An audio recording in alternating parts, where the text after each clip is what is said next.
La suspensión de las oposiciones de enfermería han marcado buena parte de la actividad parlamentaria de esta semana. El lunes comparecía el consejero de Sanidad en comisión para explicar lo ocurrido y el martes en el Pleno el presidente de la Junta pedía perdón a los opositores afectados al ser preguntado por este mismo asunto. Se lo contamos con más profundidad después de los titulares. 5 de las 7 proposiciones no de ley que se debatían en el Pleno de esta semana han salido adelante. Los grupos parlamentarios se han unido por los derechos humanos de los presos castellanos y leoneses que se encuentran en cárceles extranjeras. En el Día Internacional de la Violencia de Género, el Parlamento se ha solidarizado con las mujeres que sufren malos tratos. La presidenta, en nombre de todos los grupos, ha pedido la implicación de toda la sociedad y que este problema sea prioritario para las administraciones. Si se quedan con nosotros, descubrirán qué tiene esta basílica de peculiar y qué personaje histórico se curó gracias al agua de esta fuente. Lo podemos encontrar en Baños de Cerrato, en Palencia. La procuradora socialista Consolación Pablos nos guía por sus rincones favoritos. Herrera ha pedido perdón como presidente a los 20.000 enfermeros afectados por la suspensión de las oposiciones y ha aclarado que se trata de una paralización cautelar, no de una anulación, por lo que seguirán defendiendo esta convocatoria. El presidente de la Junta ha reiterado su confianza en el consejero de Sanidad y ha rechazado las críticas de la oposición que tacha estas oposiciones de electoralistas. Herrera ha cerrado filas con el consejero de Sanidad. Reitero mi total confianza en el consejero de Sanidad de la Junta de Castilla y León. Yo personalmente, como presidente, pido perdón. Lo hacía después de que Ciudadanos y también el PSOE pidiesen su dimisión. Y el consejero no tenía que estar sentado en ese banco. El presidente ha defendido la rápida reacción de la Junta y la oportunidad de la convocatoria. Explicación en medio de un bronco debate con el portavoz del PSOE. Me han pedido que le diga que si duerme tranquilo por las noches después de lo que han hecho. Duermo preocupado por las cuestiones que afectan especialmente a nuestros paisanos, pero duermo tremendamente intranquilo por la categoría del líder de la oposición que de momento tenemos en las Cortes de Castilla y León. A mí me da igual si la culpa es de Rajoy o de usted, me da igual, pero los juegos de guerra del Partido Popular no les pueden pagar los castellanos y leoneses como si fueran daños colaterales. Ha mentido usted flagrantemente, porque el Gobierno de la Nación en casos similares ha presentado en todos impugnación. Todo les da igual si con ello piensan que pueden rascar un puñado de votos. Me parece indecente. La única cuestión que plantearon es que les parecían pocas plazas. Y les ha puesto como ejemplo al Ayuntamiento de Valladolid. 8 plazas de bombero correspondientes a las ofertas públicas de empleo de 2006, 2007 y 2008. Yo apoyo al Ayuntamiento de Valladolid. Reitera el presidente que hay argumentos para seguir defendiendo la convocatoria y que la Junta lo hará. Un día antes, el consejero de Sanidad comparecía en comisión para defender estas oposiciones de enfermería. Sáez Aguado afirmaba que se hizo con la única intención de dar estabilidad a los profesionales y se comprometía a devolver las tasas a los afectados si la justicia finalmente anula estas oposiciones. Argumentos que no convencían a la oposición, le exigían que asuma los riesgos y que dimita. Son sus primeras explicaciones en las Cortes tras la suspensión de las oposiciones de enfermería. La alternativa era, pues, convocar 0 plazas. Nosotros optamos por hacer una interpretación menos restrictiva del Estatuto Básico del Empleado Público e incluir una oferta más amplia. Esto no convence a la oposición, le acusa de irresponsabilidad y de usar las oposiciones como estrategia electoralista. Esto es un desastre, señor consejero, un auténtico escándalo y, a nuestro juicio, pues tiene un fondo de oscuros y perversos objetivos, a nuestro juicio muy alejados del supuesto interés por los profesionales. ¿Usted se cree que con todos estos antecedentes no vamos a pensar que esta convocatoria se ha hecho con una clara intención electoralista? El Gobierno Herrera pide la dimisión de un ministro de Rajoy y el Gobierno Rajoy fuerza la dimisión de un consejero de Herrera. Yo me sigo preguntando cuáles han sido las razones para convocar estos procesos de oposición sin avisar a la ciudadanía acerca del riesgo que existía en los mismos. Un riesgo relativo, según el PP. Puesto que existían antecedentes en otras comunidades autónomas que, si bien no crean jurisprudencia, sí habrían una posible vía a seguir. El consejero se ha comprometido a devolver las tasas si la justicia anula las oposiciones. Pide al nuevo gobierno que salga del 20 de diciembre, que flexibilice los criterios de las ofertas de empleo públicas y critica la interpretación que hace el Ministerio de Montoro. Para el Gobierno, al parecer, lo que prima es el cumplimiento formal, exclusivamente formal, creo yo, de una norma y el principio mal entendido de la estabilidad presupuestaria. Todos los grupos de la oposición han pedido su dimisión e insinúan que esto se debe a una guerra interna del PP. Seguimos en clave sanitaria porque esta semana en el Pleno se aprobaba pedir al Gobierno financiación suficiente para costear el nuevo tratamiento contra la hepatitis C y que este gasto no compute como déficit. Esta iniciativa del PP era apoyada por Ciudadanos, el resto de grupos se abstenía. Considera que esta propuesta es insuficiente.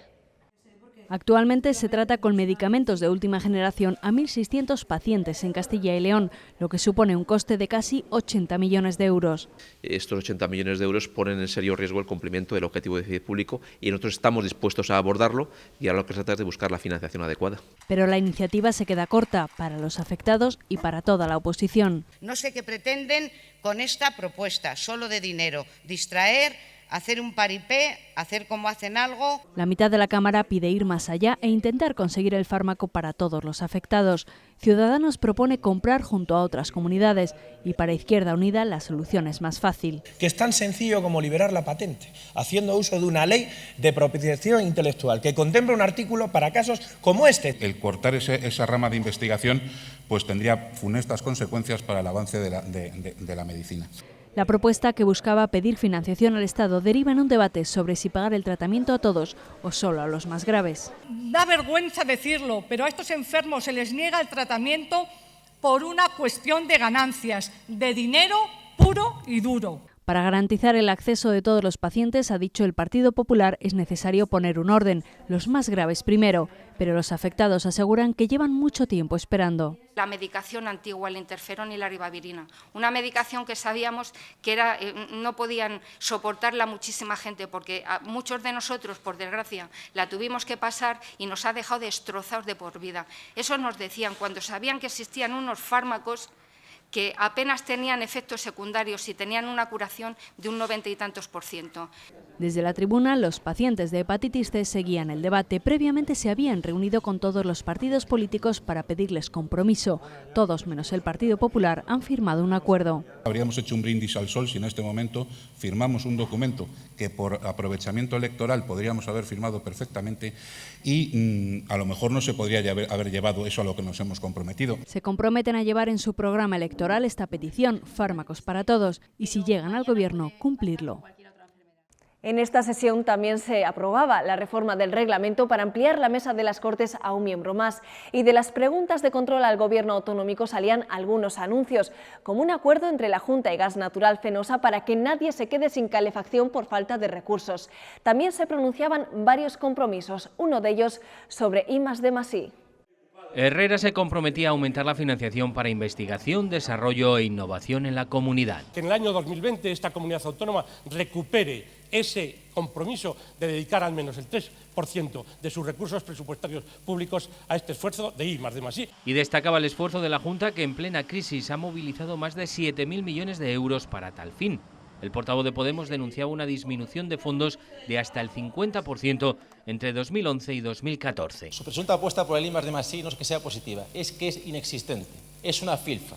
Parafraseando a Demóstenes, las palabras que no han salido de los hechos no valen para nada. Ciudadanos volvía a pedir que se cumpla el acuerdo de regeneración democrática que posibilitó su investidura. Sobran los rodillos, sobran sus presidencias en las comisiones que les investigan y por sobrar, sobraría ya incluso alguno de sus consejeros. Yo soy presidente, seguramente gracias a su abstención, pero fundamentalmente porque la opción que yo planteé a los castellanos y leoneses mereció la confianza con 42 integrantes de esta Cámara. Electoralista es para el procurador de la UPL el compromiso de Adif para integrar la red ferroviaria en León. Han hecho lo mismo que hicieron hace 11 meses con unas elecciones autonómicas, ir a hacerse la foto. El presidente contestaba con detalles del acuerdo que se desarrollará durante 24 meses con una inversión de 50 millones de euros. Una financiación a cargo del Estado, no otra cosa que ustedes consintieron, que es proyectos faraónicos financiados con aprovechamientos urbanísticos a cargo de los leoneses. Eso no me parece bien. Que tienen que comer patatas 10 días Ante la al mes pregunta para de poder Izquierda pagar la Unida factura sobre de la luz. pobreza energética, un anuncio. Vamos a firmar en este mismo mes de diciembre un convenio con Gas Natural Fenosa. El objetivo es que nadie se quede sin calefacción por falta de recursos. Un gobierno amigo y dicen estar hablando en serio. En el turno del PSOE preguntaban si la Junta va a reclamar las deudas del Estado. Le acusaban de arrodillarse ante el gobierno de Rajoy. Cada vez que ustedes se han genuflexionado ante la Génova del señor Maillo, arrodillaban los derechos de los castellanos y leoneses. Pues ha hablado del modelo de financiación, pero bueno, será la única de su bancada, me imagino, que no sepa que el modelo de financiación es del gobierno socialista, no me lo atribuya a Montoro. Los socialistas también denunciaban el gasto en las sentencias perdidas por el nombramiento irregular de personas en la administración pública. Señor consejero, ¿piensa usted poner orden en todo este caos? ¿Piensa dejar de despilfarrar dinero público en costas judiciales? El consejero de la Presidencia aclaraba que las costas judiciales son mínimas. Sentencias al año. Viene a haber unas 70. En el año 2014, 74. Desfavorables, 4. Eso es rigor. La educación también era tema de debate. Desde la tribuna de oradores, el PP presentaba una proposición para evaluar un modelo de enseñanza bilingüe. Pretende implicar en él a las universidades públicas y a las escuelas de idiomas. Una enseñanza en la que Castilla y León va un paso por delante. 535 secciones bilingües en el año 2015, cuando la exigencia a nivel europeo era de 500, significa que nos hemos ido anticipando. Pero esto no convencía a la oposición. El bilingüismo en Castilla y León no tiene el apoyo financiero suficiente de la Administración regional. Se basa en gran parte en el voluntarismo del profesorado sin tener muchos de ellos formación previa. Ahora vienen ustedes a decir que igual estaría bien legislar la implantación de las secciones bilingües.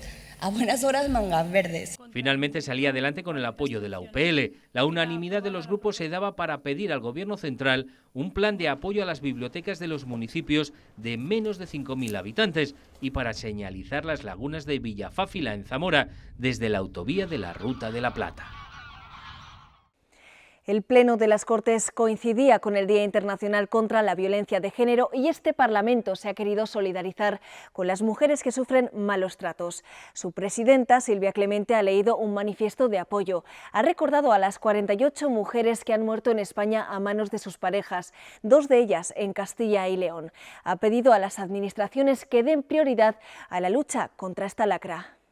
Combatir la violencia machista exige de la implicación de toda la sociedad, incluida la aportación individual de cada persona en todos los ámbitos de su vida y muy especialmente de los poderes públicos, que han de reforzar los recursos económicos y humanos destinados al desarrollo de políticas de igualdad activas, integrales y participativas, dirigidas a eliminar la cultura de la discriminación que ampara la desigualdad entre mujeres y hombres y la violencia contra las mujeres y las niñas. Con la firma de todos los grupos, este Parlamento pedirá al Gobierno medidas para que los presos de Castilla y León que se encuentran en cárceles extranjeras tengan salvaguardados sus derechos e incluso que cumplan sus condenas en la comunidad. La propuesta incluye también un plan para el retorno de los jóvenes. Cerca de una treintena de presos de Castilla y León cumplen condena fuera de España. Las Cortes quieren que estén en condiciones óptimas o que vengan a la comunidad a terminar sus penas. Castilla y León no olvida a ninguno de sus paisanos y la prueba de ello es la firma unánime que ha concitado esta proposición no de ley. Todos los grupos a una en una propuesta que parte del Partido Popular a instancias de la Fundación Más 34, presente en el debate y que no ha estado exenta de peros. Nos hubiéramos sentido mucho más cómodos con un texto más reivindicativo, más comprometido y más concreto como garantía de que los objetivos que pretendemos se cumplan. Apoyando una iniciativa que por ley, tanto que le gusta al Partido Popular la ley, debería de estar cumpliéndose ya. Su Ley 8/2013 de 29 de octubre de la ciudadanía castellano-leonesa en el exterior. Nos acordemos también de las situaciones de hacinamiento y de vulneración de derechos humanos en las cárceles de aquí, en las cárceles de España y de Castilla y León. El compromiso de la Cámara pasa también por comprobar el resultado. Vamos a seguir siempre controlando y vigilando y diciendo que este compromiso de esta proposición de ley se cumpla e instar siempre y vigilar que el Gobierno de España así lo cumpla. e incluye medidas que deberá llevar a cabo la Junta para favorecer la integración laboral de los jóvenes retornados. La que no salía delantera la propuesta de Ciudadanos para proteger a aquellos funcionarios que destapen casos de corrupción. El PP votaba en contra porque afirma ya existen mecanismos para ello. Por una parte, a través de la Inspección General de Servicios y por otra parte también incluso a través de instituciones como puede ser el Procurador del Común. Señorías, esta es la realidad. Desde esta tribuna vemos quiénes están a favor de luchar profundamente contra la corrupción y quiénes son los que siguen manteniendo esa misma dinámica que hasta ahora se ha mantenido. Nos parece razonable, creemos que es el momento oportuno. Todos conocemos que los casos de represalia han existido. El primero que conoce la corrupción normalmente suele ser el que trabaja al lado de los corruptos. Un empleado público fue quien denunció el caso del edificio de Arroyo y del polígono de Portillo, ahora en los juzgados. Ante una proposición socialista, la Junta aseguraba que se personará como acusación particular si así lo consideran sus servicios jurídicos. De las 4 tasaciones que constan en autos, incluida la última realizada a instancias de su señoría, no consta la existencia de perjuicio alguno. Los servicios jurídicos de la Junta determinarán si procede la personación, pese a no constar la existencia de perjuicio alguno, ad cautelam de la posible generación posterior a tenor del desarrollo de las actuaciones. ¿Les parece poco 55 millones? ¿Les parece poco que la vicepresidenta diga que se daña la imagen de Castilla y León? ¿Les parece poco que la Fiscalía les esté pidiendo reiteradamente que se personen a defender los intereses y el dinero de los castellanos y leoneses? Es uno de los casos de libro más grandes y más flagrantes de corrupción en nuestra comunidad. Y encima estamos viendo cómo se están destapando conexiones con la propia trama de las eólicas. La comisión que investiga la adjudicación de parques eólicos va a pedir a la Fiscalía Anticorrupción el informe sobre el supuesto cobro de comisiones ilegales. Los servicios jurídicos de la Cámara además se van a acoger al carácter reservado de esta comisión de investigación para reclamar el informe de la Agencia Tributaria. Tras el no de la Agencia Tributaria a facilitar el informe que basa esta comisión de investigación, se plantea pedir a la Fiscalía Anticorrupción el documento que reflejaría el presunto cobro ilegal de comisiones en la autorización de parques eólicos. Nosotros creemos que puede ser solicitado al Ministerio Fiscal la invocación del interés legítimo para que se nos haga entrega de ese documento, también, por supuesto, respetando el carácter reservado. No está el informe clave, pero todos los grupos insisten en seguir avanzando. Se ha pedido una serie de documentación, analizaremos esa documentación. Vamos a registrar formalmente la petición de comparecencia tanto de la delegada especial de la Agencia Tributaria, la señora de la Lastra, y del inspector que firmó el informe. La oposición se queja de que aún no ha recibido ningún documento de los solicitados. Hace más de 15 días que se ha solicitado el envío de los expedientes, todavía no los han remitido y consideramos que la Junta de Castilla y León debe ser mucho más diligente para que esta comisión de investigación se pueda poner a trabajar de una vez. Atenta contra ese acuerdo de investidura, no es ni transparencia ni es más democracia, sino todo lo contrario. Desde luego esto retrotrae al PP más derechista. Responde un poco al principio que todos habréis oído muchísimas veces de crear una comisión para realmente no descubrir nada. El PP ha recordado que la Junta está en plazo. Tiene 2 meses hasta enero para presentar toda la documentación requerida. Esta semana nos deja otras noticias de las instituciones propias de la comunidad y de la Fundación Villalar que les contamos en formato breve. El director de la Fundación Villalar ha anunciado la estrategia que seguirá esta institución hasta 2021. Valores esenciales para la identidad de Castilla y León, entre ellos el patrimonio cultural, también el español, el patrimonio artístico y el patrimonio natural. Declaraciones que hacía durante la inauguración del Máster en Evaluación y Gestión del Patrimonio Cultural, una formación de la Universidad de Salamanca que cuenta con la colaboración de la Fundación Villalar. La sede del Consejo Consultivo, localizado en Zamora, se ha convertido en un referente de la arquitectura contemporánea. Esta semana conocíamos que se le ha concedido un nuevo premio internacional, el Howard Grand Prize, promovido por el grupo con sede en Luxemburgo, BICMAT. El procurador del Común ha trasladado sus últimas resoluciones a la Consejería de Familia y a la de Sanidad. Recomienda que se revise la accesibilidad de las ambulancias para los pacientes en silla de ruedas y que se solucionen las posibles barreras que impiden utilizar este servicio. Por otra parte, pide flexibilizar los criterios para obtener la tarjeta acreditativa de grado de discapacidad, en concreto para los pensionistas por incapacidad. Considera que en estos casos no es necesaria la resolución expresa del órgano competente para acreditar una discapacidad del 33%.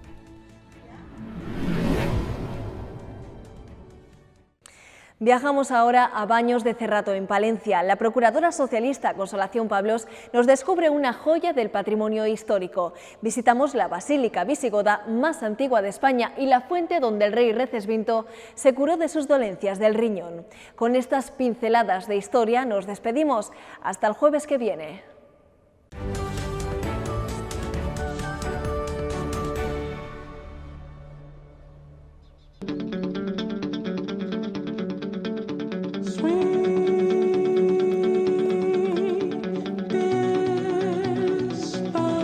Estamos en el municipio de Baños de Cerrato. Nos encontramos en la basílica, en la plaza de la Basílica de San Juan de Baños. Desde siempre la gente de Venta de Baños vivimos mirando hacia la basílica porque es nuestro origen, es el principio de nuestro pueblo y es algo que nos llena de orgullo. Se considera que es el templo entero que se encuentra utilizable más antiguo de toda España.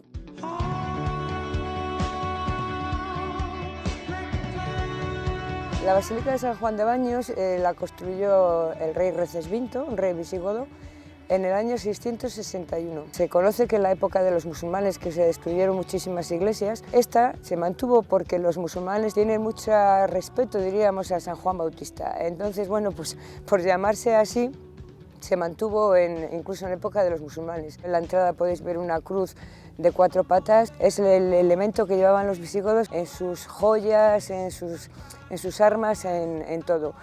Estamos acostumbrados cuando hablamos de basílicas a ver grandes catedrales, grandes iglesias, ¿no? Y en esta lo que llama la atención es todo lo contrario, es la sencillez, el recogimiento. Es una iglesia como íntima, como muy tuya, ¿no?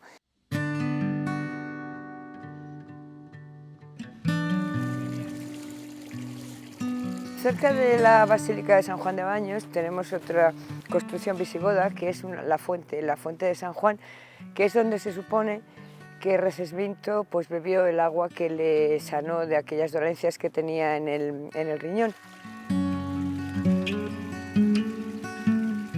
Esta fuente ha sido utilizada y sigue siendo utilizada por los vecinos de la zona para venir a coger agua para llevarlo a casa y beber. O sea, incluso venía gente de Palencia, de la capital de la provincia, con sus garrafas por agua a la fuente de Baños. Siempre se ha dicho que tenía propiedades curativas. Es una construcción pública, es una construcción visigoda que no existe otra en el país. Tiene sus arcos, unos arcos visigodos, igual que la entrada de la basílica, y está hecha sobre unas fuentes termales que había de la época romana. En su momento se podía acceder a un espacio que era una terma, o sea, donde se bañaban, utilizaban los romanos, que de ahí viene el nombre de Baños.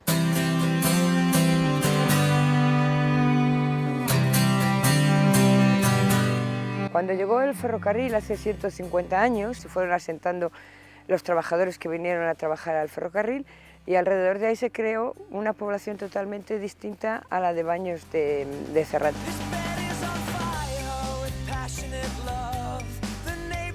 No vive de la agricultura, ni de la ganadería, ni del campo, sino que vive de la industria. Creció tanto que llegó un momento que, aunque el municipio era Baños, en el año 1977 el ayuntamiento se llevó a Venta de Baños. El origen de Venta de Baños viene porque había una venta donde paraban los carruajes cuando todavía no había ni ferrocarril ni carreteras. Por eso se llama la Venta de Baños, porque era la venta de Baños de Cerrato.